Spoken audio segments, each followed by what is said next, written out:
Here's how out of touch the Liberals are. They want to raise taxes on people's homes. And I heard from a bunch of people, elderly people, they're very honestly scared. The last piece of wealth they have is their home. What are they going to do after? Here, watch this. Really laying this out in a simple way so that Canadians can understand.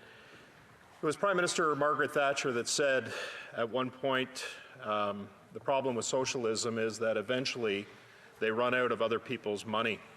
And the member spoke about his concern with respect to money. Well, we heard over the weekend a scheme that has been developed and is being studied and is being supported by CMHC, presumably in support of the government, on a home equity tax on Canadians. And I'm wondering if my honourable colleague can speak to that, the concerns that Canadians should have with that, and the impact that it will have financially on Canadians.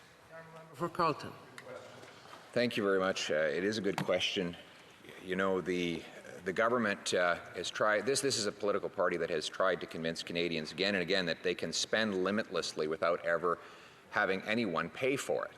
And now we see that again. They claim that they can just create the money out of thin air and spend that instead of paying bills like is mathematically required in every society everywhere in the world. But we know that's not true. And so they do too. And so that's why they're starting to concoct schemes to raise money.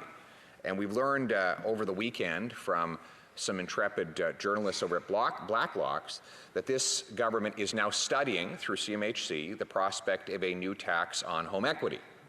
And that would be a way for the government to take the wealth that Canadians have legitimately stored in their homes, the wealth upon which the retirement of millions of Canadians depend, in order to pay for permanent expansions of government spending. In other words, enrich the governmental cabal that the Liberals control at the expense of home-owning Canadians. And I want those Canadians to be assured that the Conservatives will do as we have always done, which is to fight tooth and nail against this new home tax the Liberals are planning. The Honourable Member for Jonquière, questions and comments. I listened very attentively to my colleague who finished his intervention by saying that he was ready to cooperate with parliamentarians to improve the government's programs. With respect to the CERB, I must say I was a little bit astonished because in March we proposed initiatives and there was a resounding silence from the Conservatives. They waited until the end of June. So what has then led to this change in thinking on my colleague's part? The Honourable Member for Carleton. I think that memory serves us differently. As far as I know, the leader of the bloc was inspired by the Conservative idea to allow people to gain more money, to earn more money, and to be compensated for that. I have to congratulate the leader of the bloc and the members of the bloc for their inspiration, for drawing inspiration from their Conservative colleagues. And we always are here just to inspire them. Well, I found the NDP of late have been very much, like Liberals light or Liberals heavy. But I like how this MP Green, he's a rising star as far as I'm concerned, we are, that, separating them from the Liberals. And there is a pretty big separation when there used to be. Anytime I hear Liberals called socialist, when we have a corporatist party who continues to provide tax loops for the ultra-wealthy, and we hear the Conservatives lamenting about the debt, the looming debt that's coming up, the confusion around who actually creates value and who actually hoards wealth in this country. So if the Conservatives are so worried about debt, will they be supporting the New Democrats' call for a wealth tax on the super rich, which would raise nearly $6 billion a year and crack down on the estimated $25 billion in corporate taxes that we lose to tax havens each and every year? If they are a law and order party, will they support law and order within our tax regime? The honourable member for Carleton. Yes, of course we support law and order within our tax regime, and every single person should pay what they owe. Every single business should pay what they owe. But there's some confusion in the premise of the member's question. He speaks as though socialism and corporatism are at odds. In fact, they are the ugly twin brothers of economic ideology. The corporatist agenda of the Liberal Party is perfectly compatible with the socialist agenda of the NDP. Both rely on big government to take away the product of workers' work, to take from the mouth of labor the bread it has earned and give it to those who have political connections. In big government socialist economies, we always know that the rich do well because they have the most political power and they convert that political power into riches for themselves. We believe in the free enterprise system over here, which rewards merit and hard work, a bottom-up economy. That is the economy for which we fight here in the Conservative Party. Questions and comments? A very short question. The honourable member for Thornhill. Thank you, Madam Speaker. And I have corporate constituents in Thornhill who would bitterly agree with my honourable colleague about the remedial legislations, the delay of the remedial legislation before the House, and the cobweb of complexity that they're learning about today as they read this legislation. These corporate constituents who employ many thousands of workers with a payroll totaling millions of dollars, with partnerships and a corporate structure that have been in place for a quarter century, have been, until now, denied by the Canada Revenue Agency. Now, my colleague has addressed the issue of the costly cobweb of complexities, but I wonder if he can tell the House, having read this legislation, whether there is provision for retroactivity of the claims so far unfairly denied. For Carleton in half a second. No, sorry, half a minute. That would be impressive. I understand there is some retroactivity for some of the administrative eligibility, but there is no retroactivity for the new thresholds and formula to determine the eligibility and amounts that would be paid under the wage subsidy. So I think a technical briefing might give you and your constituents better information than I can offer, but the new rates that they're bringing in, the removal of the 30% cliff, all of that is prospective. Some of the administrative eligibility rules are retroactive. Thank you. I like what the Conservatives are doing here. They're passing back and forth questions amongst each other. I think to gain more time, to garner more time, and more of the speaking. They're also bringing up a lot of big points. You know, that one, the taxing. Also, they're trying to add to say, hey, this is government. Check out this piece of legislation. And we'll see if the government takes any of this. Especially with the backdrop of, look at all these scandals that are going on. CNN's saying bad things about Trudeau. You know it's bad when. Anyway, here's a long 17-minute speech by yours truly, Pierre Poilievre. Thank you very much, Madam Speaker. When the government first rolled out programming to respond to the COVID-19 shutdown, it was filled with the old classic rule that no good deed went unpunished. They created an income support program for workers, but ripped it away the second that those same workers earned more than $1,000. And in other words, punishing the good deed of working hard and earning money. They created a wage subsidy, but then tore it away as soon as a business was able to recover more than 70% of its pre-COVID revenues. Again, punishing a business for the crime of recuperating revenue and rebuilding the economy. We warned early on that these anti-work, anti-earnings disincentives would penalize the very people who were working hard to put our economy back on its feet in the post-closure period. The government ignored our concerns and delayed, and in the meantime, countless workers and businesses have faced the impossible dilemma of whether or not they should go back to earning what they made before the pandemic began. Now you can, if you want, you can try to judge these people who are out in the world facing that dilemma. But before you do, think about the waitress, for example, whose employer may go bankrupt because of the enormous revenue loss that he experienced during the shutdown. If she goes back and earns $1,200 and he does go under, then she loses her job and she's lost her CERB. In other words, she has no income at all a penalty the government imposes upon her for having worked too hard, having exerted too much effort to rebuild her finances and support her employer and community. Same goes for businesses up until now who commit the offense of regaining lost revenues. If they are down less than 30%, that is to say, if they recover more than 70% of their pre-COVID revenue, they lose the wage subsidy. And for many of them, the extra revenue would be worth less than the wage subsidy, in which case the perfectly rational and in many cases necessary decision for them would be to suppress their revenues in order to qualify for the very assistance that will keep them alive and allow them to employ their workers. Finally, the government has come forward with a proposal to address that disincentive with the wage subsidy. Unfortunately, what we see in this proposal is a cobweb of complexity.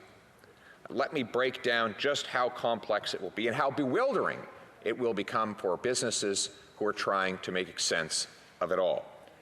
First, we see that there are now effectively four periods that remain until the subsidy is phased out altogether. In each of those 4 periods, the rate of subsidy is different from the other.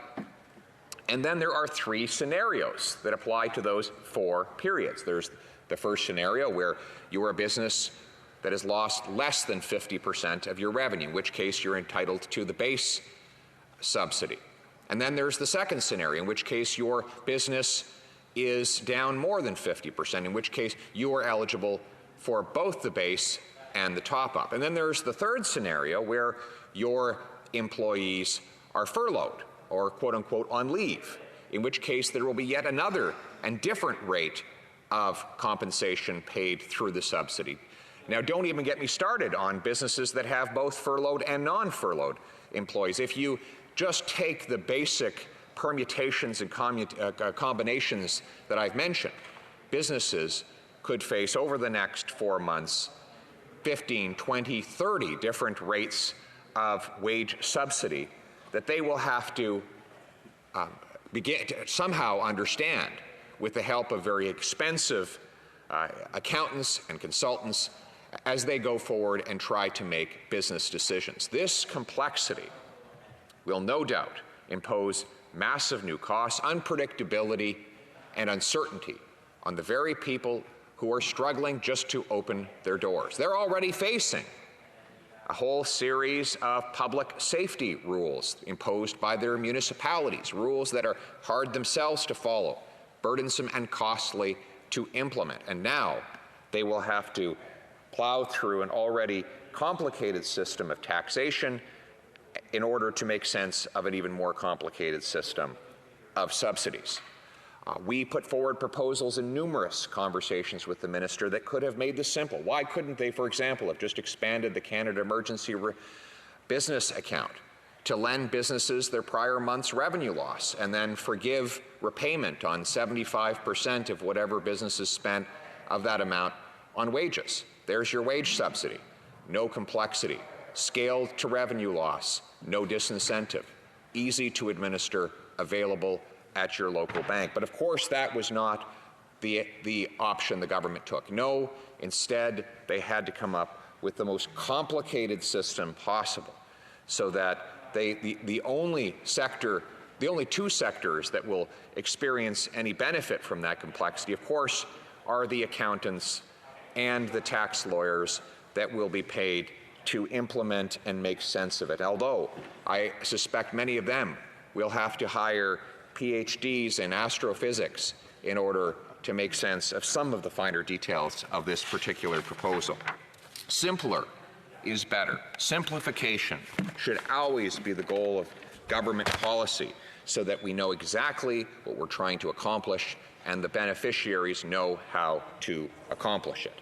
So we as Conservatives call on the government to look for ways to simplify the implementation of this, and we call on them to signal to the Canada Revenue Agency to be as reasonable as possible in the enforcement and in the subsequent cases of accidental and incidental errors that are inevitably going to be the result of small businesses tripping over many of the tripwires that are found in this complex proposal. All of that being said, at the very least, we can give the government for some credit for belatedly realizing the necessity to remove the penalties on businesses who are recovering their revenues while trying to employ their workers. Now let's turn our attention to those very same workers. Under the current Canada Emergency Response Benefit, a worker who earns $999 can keep the $2,000 CERB. But if they earn $1,001, they lose that same benefit. In other words, they are taking one step forward in order to be pushed 2 steps back. No one would make the decision to earn $1,000 in order to lose $2,000. The effective tax rate on such a person would be 200%. That is a major and unacceptable penalty for work. It is also a problem with an obvious solution. I see here the member for Haldimand Norfolk, who was once the employment minister and helped to bring in a solution to this same problem under the employment insurance program. She, in the previous Harper government, helped bring in the Working Well on Claim system, which allowed people on EI to go out and get a job and lose only 50 cents of their EI for every dollar they earn. That means they'd always be 50 cents better off for each of those dollars. And that should be the basic system of our basic principle of our tax and transfer system, is that you should always be better off when you work more, when you earn more, when you take one more shift.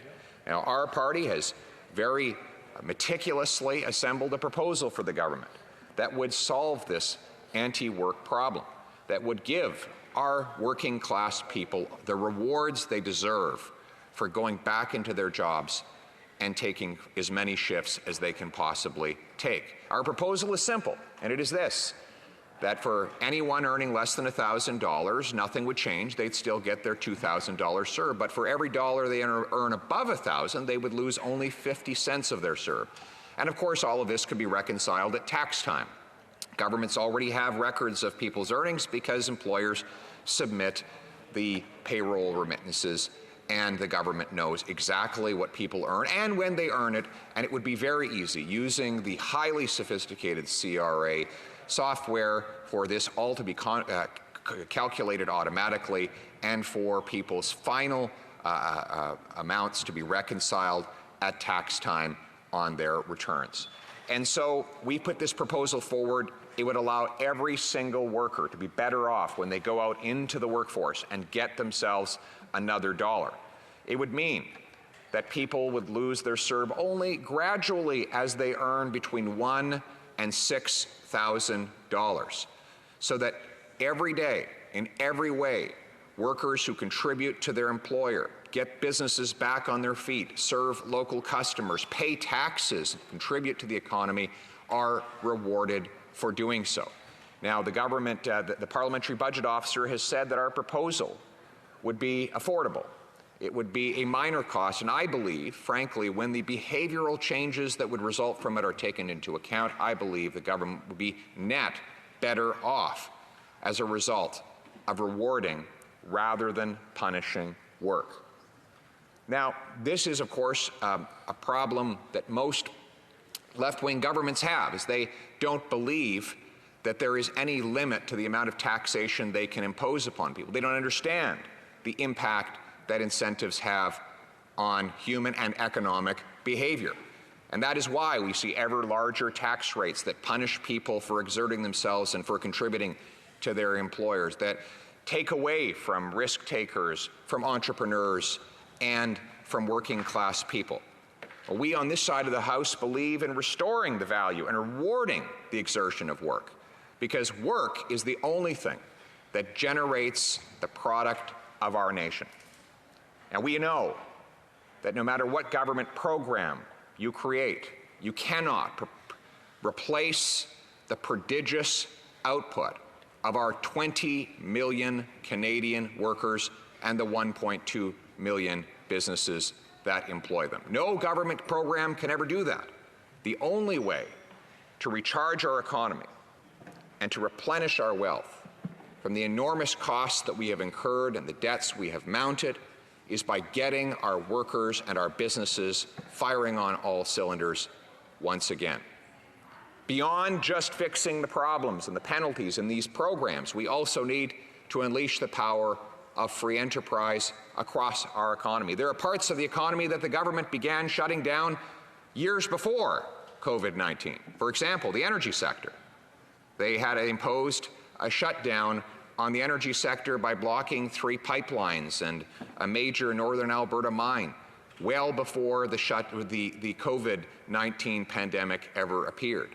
They can begin to reverse those anti-development policies. They can, for example, look at the inventory of $20 billion of resource projects that await federal approval, and they can expedite decisions on them now, so that billions of dollars of privately funded economic activity can begin without any cost to Canadian taxpayers. This includes a massive $14 billion pipeline and LNG plant in the Saguenay region of Quebec. It includes smaller pipeline projects and mines right across the country. These projects are already delayed too long.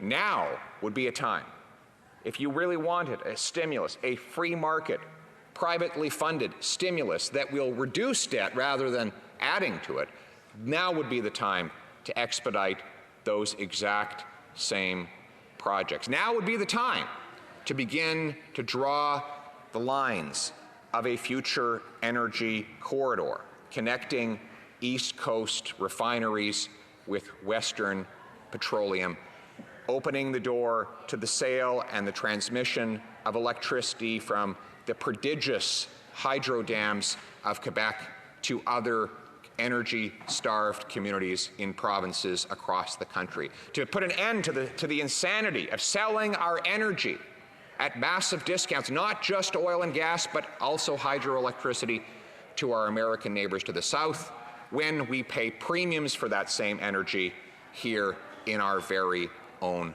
country. Now would be the time to go through our tax system page by page and start tearing out all of the penalties we impose on businesses that produce wealth and workers that generate it. That now would be the time to eliminate the enormous delays that are involved in building anything in this country. It takes 3 times longer to get a warehouse approved for construction in Canada than it does in the United States of America. Just one example of why so much capital has left our country for our southern neighbors and for many other economies around the world. We went into this crisis as a country. We went in weak, 0.3% unemployment. Higher unemployment, in fact, than all other G7 countries except for France and Italy, whose socialist policies our government was working hard to emulate. We went in with growth that was roughly half of that in the United States of America, with half our population $200 away from insolvency, and bankruptcies and insolvencies skyrocketing in the latter months of the 2019 year. We went in with a $29 billion deficit before the very first case of COVID-19 was discovered in this country. We went in with the second highest level of debt in the G7 when you take public and private debt combined. Only Japan has higher combined public-private debt than Canada did in 2018 at 356% of GDP. And now that number has grown further. We now have a government that is adding this year $343 billion of debt. Money it believes literally can be created out of thin air, that we can simply count on the Bank of Canada through keystrokes to generate this currency out of nothing. The Bank of Canada has created $500 billion since March. Conservative leadership vote is on August 22nd, 2020. You can visit McKay.ca. Now it's all to a backdrop of like what's going on with this latest ethics scandal. And looks that a 9-point lead of Peter MacKay over O'Toole. Now, as you're watching this, watch McKay's lightning fast movements. He does two things at once. He's counting pages. Sloan and McKay seem to be agreeing with each other, especially Sloan agreeing with that. And all candidates are most animated when McKay's talking. When O'Toole talks, you're kind of stiff and everything. But anywho, watch for yourself right here. Thoughtful, forward-looking, and positive improvements to our system and to our country. Thank you, Mr. MacKay. The floor is now open for 7 minutes. Okay, there's a lot of civil liberties issues that are at stake here as well. And one of the questions that I get most frequently from, literally this is the most frequent question I get from Conservative members across the country, is whether I support mandatory vaccines. And this is a question that we're seeing thrown around in different places. We're seeing Canada team up with a company in China that's affiliated with the Chinese military. I don't blame someone for being skeptical about that sort of alliance with a company in China, and I would never support mandatory vaccinations for Canadians. We also have issues with some legislators that want to track people's movements when they're not in quarantine. One other big issue that I have an issue with is social media censorship. And we see companies like YouTube saying, well, if you put out a video that disagrees with government advice on a pandemic, well, we're going to pull it down. Well, excuse me, we could have had videos advising wearing masks, advising travel bans pulled down because of our Liberal government's flip-flops. It is important that ideas can get out there. Public authorities can be wrong. Let me say that. The World Health Organization, other people of authority can be wrong. We believe that as Conservatives. We always must question the government. Now, does that mean that that we need to believe all the all the different things that we hear? No, not necessarily. But it's a free society, and we cannot allow these social media companies to distort the truth. And we had great videos pointing out the origins of the virus and different types of things, even skeptical of different ways of counting that were pulled. And I'm against that. Full stop. Sharing of information is absolutely important, and we can do so at the speed of light now. We have the capacity to share information, which is why we should have been looking for other sources, not relying solely on the World Health Organization. We have an opportunity as a country now to brace ourselves if there is a second wave. But it also means taking steps to improve our economy, to pay for the necessities that Canadians will need in the future, to open up the jobs, to get people off a government assistance program and back into the workforce, to take full advantage of the advantages that we enjoy in this country, our massive natural resource capacity. The world is going to need food and it's going to need energy. And we have ample of both, and we can take care of our own people and also provide those necessities of life in other parts of the world, which will help in so many other ways. It'll help with the environment, it'll help with human health, lowering greenhouse gas emissions, partnering with countries who need our help, who are relying on us. This is also part of our responsibility to try to stop the outbreak of these pandemics where and when we find them. We have been a country that has been at the forefront of being a generous, thoughtful nation. We should have Taiwan in the World Health Organization, not standing in their way.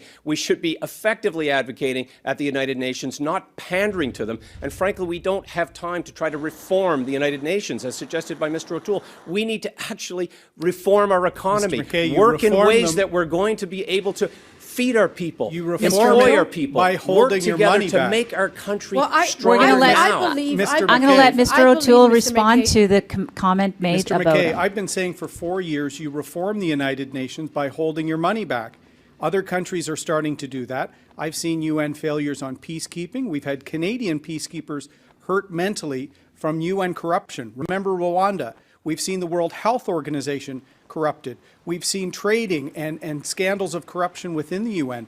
The free countries of the world need to unite and say, we're no longer going to let the bad actors of the world run these institutions. We have to reform them. We've heard leadership from Australia on this, but Justin Trudeau was so obsessed with his vanity project for a Security Council seat that he put his own personal interest ahead of the national interest. So, Mr. McKay, we need Canadian leadership now on the world stage. We need to restore our reputation. I've served our country overseas with our Navy and with our allies. Canadian leadership is needed to make these institutions better so they're not corrupt, so the world is ready next time. And I've so, demonstrated Dr. that Lewis, leadership in we're 10 going to go to years in Dr. government. Lewis. Speaking directly to Dr. the Lewis. I believe that we have to look within. I believe that we should never again be in a situation where we are unprepared. That's why it's important for us to develop our manufacturing capacity, and we need an emergency preparedness strategy so that we are never found in this position again. We need to make sure that governments are responsible for our health and safety, and that they're in a position where we have confidence in their planning ability. We should not be caught off guard again, and we need to rediscover our manufacturing sector. And that's why we need to provide tax incentives for companies to be able to produce these essential equipment like respirators, like gloves, like masks. Those things should be produced within our country. And Dr. And Lewis, if we do not have those companies, also we reform have to make the sure World that Trade we Organization. have I agree the with you. Thank you, Dr. enabling Lewis. capacity. The SDIR meeting at 11 to 6. It's going to be on webcast, and that's all about the Uyghurs. And there's here's the committee members. Gene, this is David Sweet, and the Liberals, Peter Francis, he's the chair of that one. Now, that one should be very, very interesting and enlightening, to say the least. Next, we have the HISA. That's our health committee. Now, Ben General last week was a little bit frustrated by the dithering, to say the least. But next we have government response to COVID-19, and that's the HUMA. So here's a member, Savikusa, for that, Kusi. So that's standing. Okay, so this next Monday we have the House of Commons is going to be open. They're going to be putting legislation forth, I guess, and also question period. So what do you think is going to come up for this? So it's going to be pretty hard-hitting, we imagine. So here's the schedule. So I guess 2 o'clock tomorrow, so expect this by 4. What do you expect in your own questions? Leave your comments down below. Always, have a good day.